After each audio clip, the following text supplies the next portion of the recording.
Hello everyone. Take this particular kind of rubber band and then wrap it around the hair as such. Tie a ponytail and then wrap it around. Take a small section of the top of the hair, roll the hair in on itself. Add another rubber band right underneath it and then right underneath one more time. Lift it up slightly to make it look like bumps. At the back, make a braid, roll it up and tie it up in place. Add multiple rubber bands.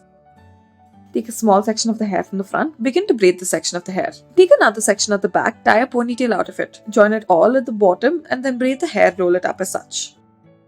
Take a section from the front, tie a rubber band to it, and right underneath it, tie another section. Taking the first section, divide it into two parts, wrap it around the second, join it with the third. Continue to do this until you reach the base. Take the front section of the hair, tie a rubber band to it. Make two parts out of it and twist one over the other as such. Roll it up into a bun. Add a decorative clip and multiple rubber bands once you're done. Make a braid at the bottom.